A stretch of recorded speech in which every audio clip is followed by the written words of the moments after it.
the Sustainable Development Goals by 2030. Last April, I proposed a global initiative on debt relief.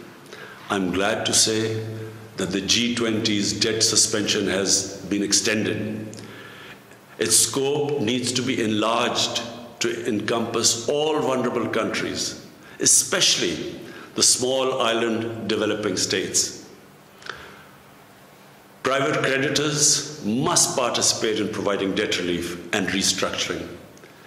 In January of this year, at the UNCTAD meeting, I proposed a 5-point agenda for emergency financial support to developing countries, including debt relief and restructuring, SDR creation and redistribution, larger concessional finance, and an end to illicit financial flows from the developing world. I warmly welcome the proposal from the IMF Managing Director to create $650 billion in new SDRs and appreciate the support for this from the largest shareholders, including the United States, China, the EU, and Japan.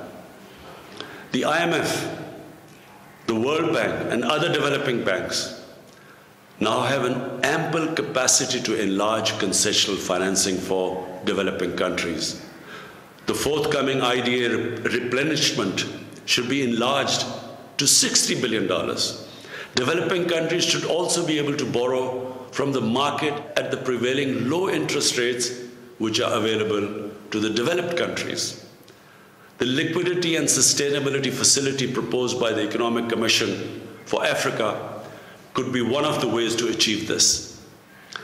The Panel on Financial Accountability, Transparency and Integrity, the FACTI panel, has proposed 14 recommendations to halt the outflow of trillions of dollars from developing countries. These recommendations should be endorsed by the United Nations and all financial institutions. The stolen assets of developing countries must be returned immediately and, more importantly, unconditionally. While speaking to the FACTI panel, I had proposed the imposition of a global minimum corporate tax to avoid profit shifting and tax avoidance by large corporations. I endorsed the recent US proposal for such a global minimum corporate tax. A moratorium should be declared on the exorbitant claims adjudicated against some developing countries in investment disputes. Unequal and exploitative investment agreements should be cancelled and revised. Excellencies, the challenge posed by the COVID crisis, as the UN Secretary General has said, is also a great opportunity to build back better. We must seize this opportunity to transform the world economy into one that is development-oriented and environmentally sustainable. Pakistan's carbon emissions are among the lowest in the world, yet we are one of the most seriously affected and vulnerable country due to climate crisis.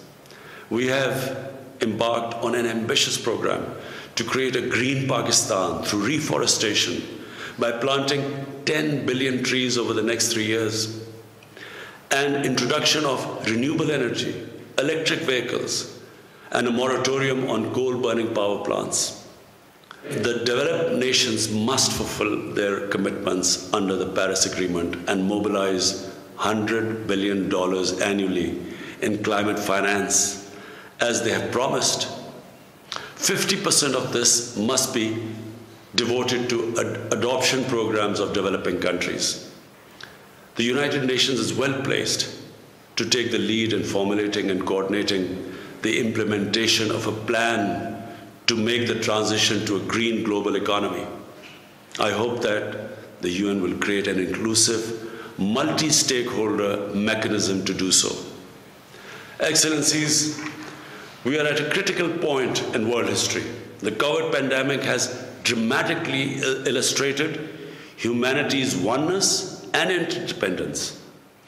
We must disavow power rivalries and geopolitical competition. We must opt for unconditional international cooperation. Together we must construct a new peaceful, equitable and sustainable world order. I thank you. वज़ीर-ए-आज़म Imran Khan economic and social council से खिताब कर रहे थे। उन्होंने कहा कि पाकिस्तान ने कोरोना के दौरान स्मार्ट लॉकडाउन की हिकमत अमली अपनाई। तरक्की पजीर मुल्कों के लिए फौरी तौर पर हंगामी मालियाती रिलीफ फराहम किया जाए। वज़ीर-ए-आज़म ने एक मरतबा फिर से अपने उस मुतालबे को दोहराया और उन्होंने ये भी कहा कि पाकिस्तान कोरोना वबा की तीसरी लहर का सामना कर रहा है।